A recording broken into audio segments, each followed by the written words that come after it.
নতুন দিল্লীত অনুষ্ঠিত অল ইণ্ডিয়া ইণ্টাৰজনেল কাৰাটে চেম্পিয়নশ্বিপ 2025ত সোণৰ পদক অৰ্জন কলিয়াবৰৰ তনুষ্কা বৰাৰ।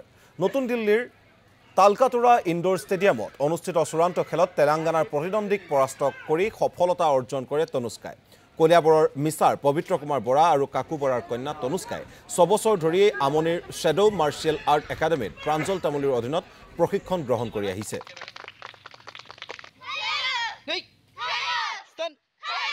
কাৰাটে চেম্পিয়নশ্বিপ নেশ্যনেল লেভেল খেলিবলৈ তাত সোণৰ পদক পাবলৈ সক্ষম হৈছোঁ।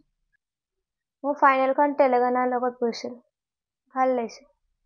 ইণ্টাৰনেশ্যনেল খেলিব যোৱা নৰ্থ ইষ্টত যোনে গ'ল্ড মেডেল পায় তেওঁলোক আমাৰ এখন নেশ্যনেল টুৰ্ণামেণ্টছত যায় আৰু ইয়াতে গ'ল্ড মেডেল পালে আমাৰ বাকী ফিউচাৰত ইণ্টাৰনেশ্যনেল লেভেলত চান্স পোৱাৰ বহুত থাকে। হয়তো আমাৰ বহুত খেলিব লাগিব আৰু এইখিনিতে সমাপ্ত নহয়, ৰেংকিঙৰ কথাও থাকে। আমি আশা কৰোঁ নেক্সটত যাতে আৰু গ'ল্ড মেডেল পাওক, নেশ্যনেল লেভেলত গ'ল্ড মেডেল পাওক, অকল নেশ্যনেলে নহয় যাতে ইণ্টাৰনেশ্যনেলো যায়। আৰু মই বিশেষকৈ ইয়াৰ বাবে ধন্যবাদ দিম তেওঁ কোচ প্ৰাঞ্জল তামুলীক।